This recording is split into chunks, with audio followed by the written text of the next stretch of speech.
রাজধানী ঢাকার পেট্রোল পাম্পগুলোতে যানবাহনের সারি প্রতিদিনই যেন দীর্ঘ থেকে দীর্ঘতর হচ্ছে। ঘন্টার পর ঘন্টা লাইনে অপেক্ষা করে নষ্ট হচ্ছে মানুষের কর্মঘণ্টা। এর মধ্যেই তাপপ্রবাহ ভোগান্তি বাড়িয়েছে কয়েক গুণ। ফুয়েল পাস থাকার পরেও তেল পাচ্ছেন না বলে অভিযোগ কারো কারো। এদিকে ইস্টার্ন রিফাইনারি বন্ধ হলেও জ্বালানি সরবরাহ চ্যানেলে এর কোনো প্রভাব পড়বে না বলছে সরকার। সালাউদ্দিন কাদের রিপোর্ট। রাজধানীর বিজয় সরণি ট্রাস্ট ফিলিং স্টেশনের সিরিয়াল এটি যেন থেমে থাকা এক প্রবাহ, যেখানে অপেক্ষাই একমাত্র বাস্তবতা। এই যানবাহনের লাইন গিয়ে ঠেকেছে প্রায় 3 কিলোমিটার দূর মহাখালী বাস স্ট্যান্ডে। দীর্ঘ সময় অপেক্ষার পর যে পরিমাণ তেল মিলছে তা নিয়ে দুদিনও চলা সম্ভব হচ্ছে না। তেল পাইতাম হলো আরো বেশি, কিন্তু দিছে মাত্র 2400 টাকার তেল। আমার একদিন বা দেড় দিন, একদিনেই শেষ হয়ে যাবে। 2000 টাকাও তেল দেয়, অনেক সময় 3500 টাকা ট্যাঙ্কি ফুল করে তেল দেয় না। এদিকে জ্বালানি সংকটে বন্ধ করে রাখা হয়েছে রাজধানীর বেশ কয়েকটি পেট্রোল পাম্প। তেল আসলে আবার চালু হবে, আর সেই আশায় লাইনে অপেক্ষা।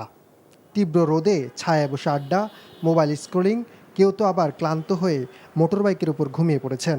আমার গাড়িতে তেল নাই, এই জন্য আর কি আমি বসে রয়েছি। এখন আমি যে সামনে বাড়াবো, আমার গাড়ি তো বন্ধ হয়ে যাবে। এই জন্য আমি এখানে এসে দাঁড়াই রয়েছি 4 ঘন্টা 5 ঘন্টা 6 ঘন্টা যাই হোক, দাঁড়াই থেকে আবার তেল নিয়ে তারপরে গাড়ি নিয়ে যাইতে হবে। পাম্পগুলো যদি একসঙ্গে তেল দিত তাহলে কিন্তু এক পাম্পে এত সিরিয়াল থাকতো না। অনেক পাম্প আছে যেগুলো বন্ধ, 2 ঘন্টা 3 ঘন্টার জন্য অন করে। ফুয়েল পাস নিয়ে রয়েছে অসন্তোষ। চালকদের অভিযোগ, পাম্প মালিকরা এ পাশের তোয়াক্কা করছে না।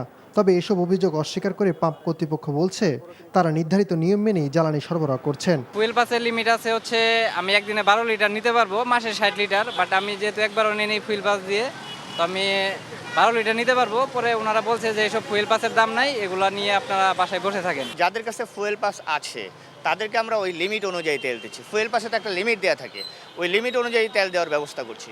এখন আগের দিন যদি তার লিমিট শেষ করে সে পরের দিন আবার ফুয়েল কার্ড দিয়ে তেল নিতে আসে, তাহলে তো তার লিমিট থাকবে না, আমরা কীভাবে তেল দিব? এখন যদি ওই গ্রাহক আমাদের কাছে অভিযোগ করে যে আমরা তেল দিচ্ছি না, এটা তো আসলে ভুল কথা। এদিকে ডিজেল নিয়ে মে মাসেও সমস্যা হবে না জানিয়ে জ্বালানি ও খনিজ সম্পদ মন্ত্রণালয়ের যুগ্ম সচিব বলেন, ইস্টার্ন রিফাইনারি বন্ধ হলেও জ্বালানি সরবরাহ চ্যানেলে কোনো প্রভাব পড়বে না। খুব দৃঢ়তার সাথে বলতে পারছি যে আমাদের হাতে পর্যাপ্ত মজুদ আছে, ইভেন ডিজেলও।